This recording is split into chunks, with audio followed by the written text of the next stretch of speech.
Hello student, आपका स्वागत है मेरे जीके जी एकेडमी चैनल में। आज हम क्लास 10 की गणित प्रश्नावली नंबर 7.3 प्रश्न नंबर पहला देखेंगे मेरे प्यारे स्टूडेंट। देखिए दिया है, उस त्रिभुज का क्षेत्रफल ज्ञात कीजिए जिसके शीर्ष हैं। तो पहला सवाल कैसे हल करेंगे मेरे प्यारे स्टूडेंट, ध्यान देंगे।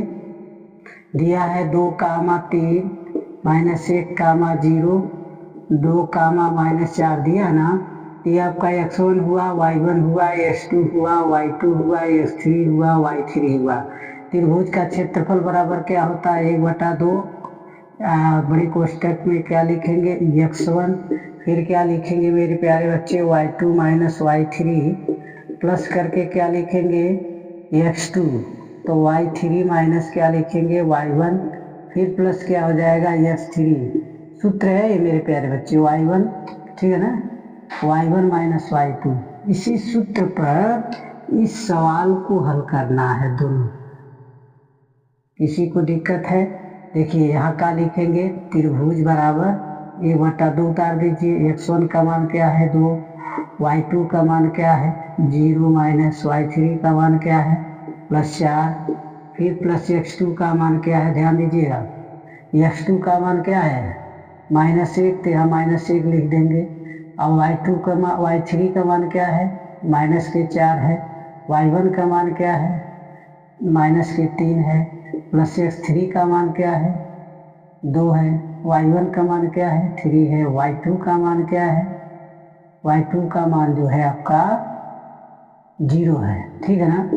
अब यहाँ देखिए क्या लिखेंगे, त्रिभुज बराबर 1/2, ये 2 धन का 4 माइनस, यह दिया है माइनस प्लस माइनस हो जाएगा, ये माइनस के का हो जाएगा 7, यहाँ प्लस क्या हो जाएगा 2, यहाँ क्या हो जाएगा 3, ठीक है। अब इसके बाद क्या लिखेंगे 1/2, 4 दूना 8 प्लस 7 1 कम 7, तो यहाँ क्या हो जाएगा 6। जोड़िए इसको, देखिए ध्यान दीजिएगा, इसको जोड़ेंगे तो आपका ये कितना 13 हुआ, 13 31 हुआ ना।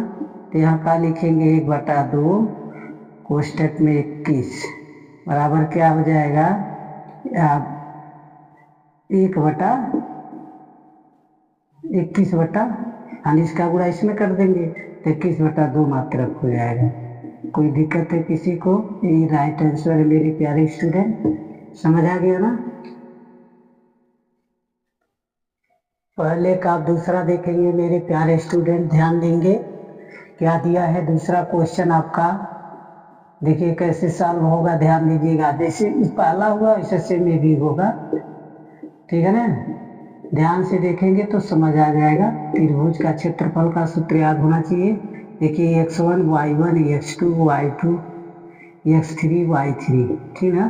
त्रिभुज का क्षेत्रफल बराबर क्या लिखेंगे 1/2, फिर क्या लिखेंगे x1 कोष्टक में क्या लिखेंगे y2 - y3 प्लस x2, फिर क्या लिखेंगे y3 - y1, फिर प्लस x3 लिखेंगे, फिर क्या लिखेंगे y1 - y2। इसी सूत्र पर आपको हल करना है, ठीक है ना। अब इस सूत्र पर कैसे हल होगा मेरे प्यारे स्टूडेंट, ध्यान दीजिएगा।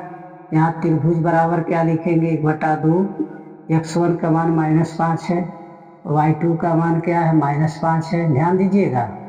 और फिर उसके बाद -y3 का मान क्या है 2 है, प्लस x2 का मान क्या है 3 है, y3 का मान 2 है, y1 प्लस माइनस में दिया तो यहाँ +1 हो जाएगा।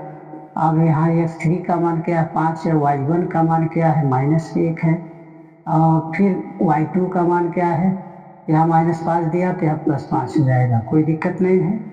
आप जोड़िए घटाइए इसको, देखिए 1/2 हुआ, -5, ये -7 प्लस के 3 प्लस का 5, ये घटाएंगे तो बड़ी संख्या के आगे प्लस का चिन्ह है तो प्लस में ही होगा 4। आप क्या करेंगे त्रिभुज बराबर 1/2, आप 5 सत्ते 35 माइनस माइनस प्लस हो गया, प्लस करके 3 3 का 9 प्लस करके 5 चौक 20, टोटल आप जोड़ लीजिए मेरे प्यारे बच्चे, जोड़िए कितना हुआ, मान लीजिए इसमें 20 जोड़ेंगे तो 55 हो जाएगा, ठीक है ना। आपका 64 होगा कि नहीं होगा, तो यहाँ क्या होगा, टोटल 64 होगा मेरे प्यारे बच्चे, जोड़ लीजिए। यानी 50 हुआ, 9 जोड़ेंगे 55 हुआ, ये दोनों जोड़े को। अब इसमें क्या 9 जोड़ देंगे 64 हो जाएगा। आप क्या लिख सकते हैं, आप 64/2, फिर यानी 32 हो जाएगा आपका वर्ग इकाई।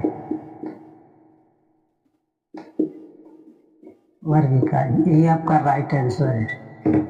समझ आ गया।